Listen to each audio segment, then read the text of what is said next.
Right. Hello and welcome to the MMA Fan Show. I'm Stu Whiffin. Joining me always, Mr. Blake Harrison. How are you today? I'm all right. I'm all right. We are sort of winging this one at the moment, aren't we? Because we we were supposed to have a guest on, Mm-hmm. and as sometimes happens Mm-hmm. with fighters, Mm-hmm. not that I'm generalizing, sometimes they just don't turn up, Mm. and that's what's happened. So Yeah. we just thought, we're here, Mm-hmm. let's just Have chat a about chat. some stuff. Let's have a chat and see how it goes. It might be terrible. It might This be, might go, it might be awful. but there's only one way God, you lot are going to find out, and that's to watch or that's it. listen. Yes, those dozens and dozens of fans out there And I'll will tell you have to what, just take a punt. you 24 listeners, I urge you, if you all haven't already, to head over to fatcandy.com. Do you want to shut your eyes, put one hand on that headphone and do the Fat Candy jingle again? Fat candy. Thank you. You love that, don't you? Yeah, I really do. Um, Head over to Fat Candy and use the discount code Sweet MMA and save yourself some pennies on some fantastic freeze dried sweets, all your favourite sweets, all the classics that you get in your from your sweetie shop. You can get them freeze dried and delivered to your front door and save some money. Once again, using that discount code Sweet MMA. Right. I'd like us So, to harmonize Fat Candy for the next episode. Are you okay. capable of that? Do you reckon you were in a band? Yeah, You can yeah. do a bit of harm. Yeah, yeah, Big yeah, time. boy. Big time. Yeah. Yeah. All right, Uh, sweet. Sweet, yeah, sweet. I'll take the lead on that, and yeah, Yeah, you can back me up. yeah. No And worries. so, can you do like impressions of singers? Impressions. All right, I tell you, the only one I feel like I used to be able to do is who's the band that sung Pure Morning? Placebo. Placebo. That was it. Yeah, but He had you've a, just a got to straight and hold your unique voice. nose, haven't you? No, A friend in friend need, in a friend needs in a friend need. indeed. Friend with a weed is better. Nothing past the test. Stormy weather. Yeah, That's what it used to sound that's like. quite a good Brian Molko there. Well Yeah, done. that's good. I can um, do a little. I can do Arnold Schwarzenegger singing "Bibbidi Bobbidi Boo" from Cinderella. I'd like to If hear you'd that, like to hear please. that. Yes, please. Okay. Salagadoola, Menschkaboola, Bibbidi Bobbidi Boo. Put it together and what you got? Bibbidi Bobbidi Boo. Splendid, splendid. There you go. You wouldn't get this stuff if we were prepared. Ariel Elwani's You never wouldn't get doing that. it. Hewani's not doing Arnold I Schwarzenegger don't doing even think he Bibbidi could if he Bobbidi wanted Boo. to, mate. Exactly. Yeah. Exactly. Got There's nothing on levels. us, There's mate. levels to this game, mate. There's levels to this game. Ah, Watch and right. learn. Watch and learn. So, look, one thing that has come up in the news Hmm. is that there's a clip going around of Jon Jones talking to someone. I can't remember who it was on his phone. And he sort of says the words, "I'm done," Mm. when talking about his fight career. I can't remember who it was that was on the other end of the phone, but he's chatting to him FaceTime, and the guy's talking about, Jon Jones still doing it at his age and after such a long career. And Jon Jones goes, "Oh, I'm done," blah, blah, blah. And it's like, oh, how much do we read into this? Mm. Is he genuinely done? And he's just running this clock down, being champ as long as he could possibly be. If the UFC do turn around and give him 50 million, yes, he'll probably turn around and fight Tom Aspinall. But if it's not that crazy, to quote Jon Jones, "fuck you money," then he's just not bothered. He's just not bothered. Do And you that th leaves Tom in such a difficult situation. I wondered if we should talk about this a little bit. Do you think that there is a part of John Jones that I mean, let's be frank here, right? He's not the greatest of human beings, is he? You know, some of his actions outside of the octagon are very questionable. Um, and with that in mind, do you think he is the sort of person that would go, do you know what? I'm not that bothered about fighting, but do you know what? If I can hold on to this belt for another year just by enjoying myself and doing whatever and just entertaining a couple of chats with the UFC about potential numbers and things like that. And I'll just go and have another holiday. I'll go and throw around Hasbullah as if he's a child. You seen that clip? No, I haven't. It's quite weird. He's sort of throwing him around and he's picking him up and spinning him above his head like you would a baby.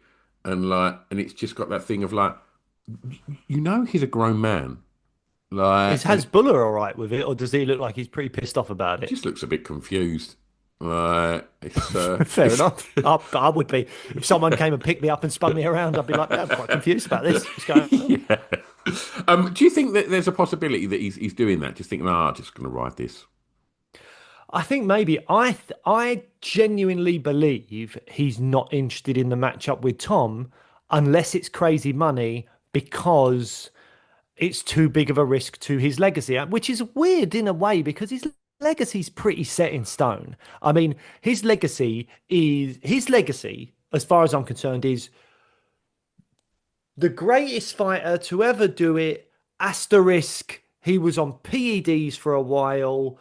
Asterisk, he's not a great human being because of some of the situations with the police and his family at the Hall of Fame thing a couple of years ago, plus the hit and run incident. Plus, there's the thing that Chael Sonnen always talks about him hiding under the octagon in the gym away from the drug testers. Plus, now the woman from is it free sports or whatever it is, the new drug company that's not USADA, and he had this situation with her where he really intimidated her to the point where she went and sort of reported it to the police. So we've got all of these incidents of him being not the nicest human being in the world.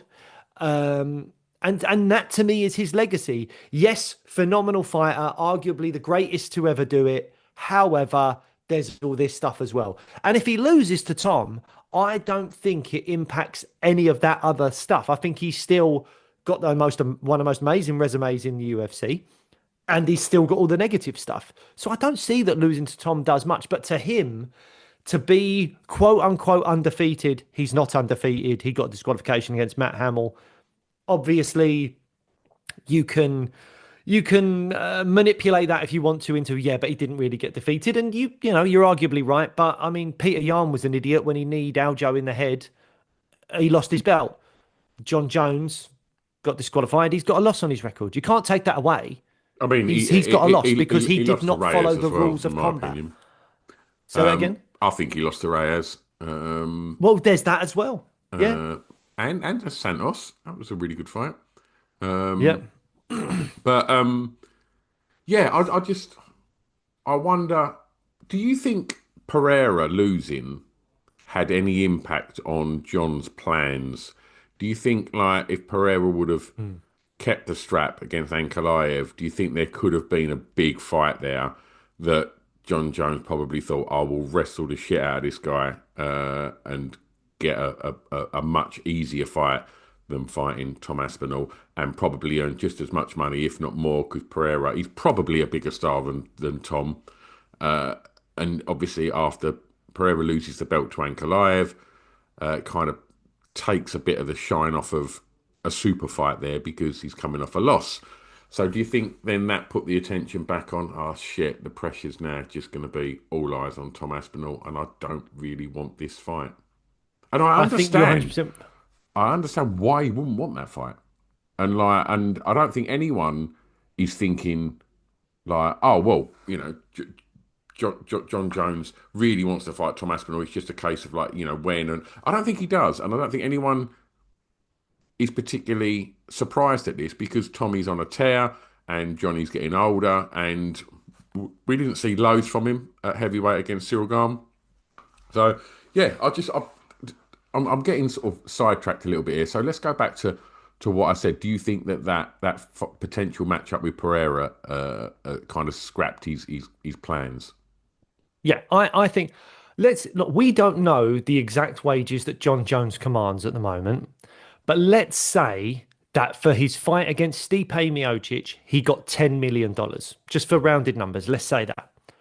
I think Do you know for his what? next I fight, mentioned Cyril Garn there. I completely forgot about the Stipe fight. That's how uninterested I was in that fight. I completely yeah, forgot about that fight. 100%. But let's say that to fight Stipe Miocic, Jon Jones earned $10 million. I think he's gone right.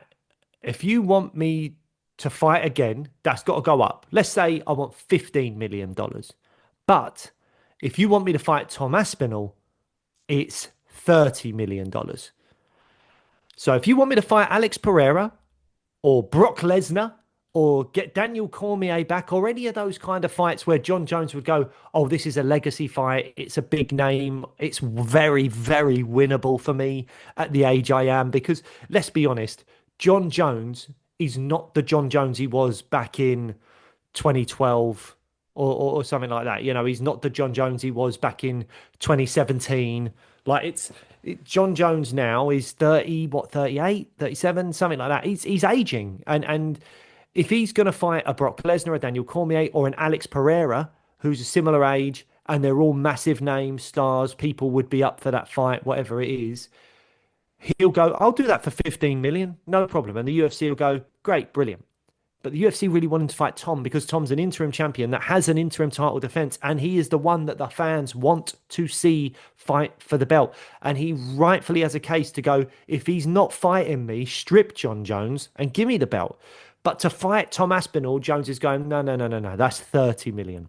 And that in itself is, I'm not saying he's scared to fight him, but there is a fear over what damage this could do to his legacy and his aura of invincibility and all that stuff. So, yeah, I think that's the situation we're in at the moment. It's double the price to fight Tom Aspinall, and the UFC don't want to pay him that. Now, again, the figures that we're creating, we're just throwing out there for Yeah. rounded numbers. We don't know if he's actually asking for 50 million or 20 million, or we don't know. But the bottom line is he's asking for way more to fight Tom Aspinall. If the fight was Alex Pereira or a Brock Lesnar or something like that, Jon Jones would do it no problem at all for basically what he probably fought Stipe for. Yeah. But it's different to fight Tom because he knows Tom is a true challenge. It's as simple as that. And it's so clear for everyone to see that that's what the situation is. So where do you think this leaves Tom? Oh, it's so shit for Tom, isn't it? What was Tom's fight in July of last year? Was that the Curtis Blades fight where he defended the interim belt? He's been sat out for basically a year, and he wants to fight. He's young, he just wants the belt. And I've heard Tom say in interviews, it's not about Jon Jones. Fighting Jon Jones would be amazing, but it's not about Jon Jones. I deserve to be the undisputed champion. I'm the I don't best in the think world. anyone would ever disagree with that. No, but the record books will. The record books and the history books will say Tom was an interim champion. He wasn't an undisputed champion. When they get all the rubies on the belt, are they going to count that win against Curtis Blades? I think they should, but I don't know that they will. Yeah. And it's like, he deserves to be the undisputed champ. Just give him Absolutely. the belt and let him fight Cyril Gane. Let him fight Pavlovich again. Well, maybe not Pavlovich, he's not on a good run, but Volkov again. There's heavyweights out there he can fight. But the problem that I've been saying for a long, long time is people won't be massively interested because A, he's taken out a lot of the top of that division already. And B, there's not a name in the top of that division that people are super excited about him fighting. And the fact that he's dispatching these, he didn't have a 5-round war with Pavlovich where you went, oh man, I'd want to see that fight again. That was close. He's sparking people in one round. Yeah, he got in. He literally got in the firing range of one of the most devastating KO artists in the heavyweight division and KO'd him. Yeah. Uh, And took a punch off him as well. yeah, And was just like, absolutely. Bob, yeah, okay, bang, you're Yeah, done. exactly. Like, Well, look, it's phenomenal to watch Tom fight in the way that he has been, but we we can't keep having him sit on sidelines. I genuinely believe if you're Tom, you should be going to the UFC now and going, look, you got to strip John. You got to give him the belt. yeah, yeah, But I will defend the interim belt against Cyril Gane. yeah, I'll defend it. Like against Cyril Gane, Gelton Almeida, give me a fight. Give me anyone. Because it just adds to the pressure. Because right now people are forgetting. There's enough going on. We got Islam versus JDM. We got Ilia Topuria going up and fighting Charles Oliveira. We got DDP Hamzat Shemaev. People are forgetting. I'll tell you what else And we've you need got. to remind them by getting a fight and fighting someone like a Cyril Garner or a Jailton Almeida just to defend that belt again and go, look, two interim title defenses because John is ducking me. Either give up the belt or fight me. Let's do this. And that's what you got to do. And there's no interview you have that will be as powerful as you standing in the middle of that octagon after a win and saying what you want to say. That's the Absolutely. time when the eyes of the world are truly on you. And that's what Tom needs again. I've also got someone that's got something to say because our guest has just messaged and he's ready to go. So we can wind this little mini episode up and then record another one because our guest is in the waiting room ready to go. Oh, great. All right, then. Well, thanks for joining us, guys. Here was a little random bonus episode for you. Bye. Bye.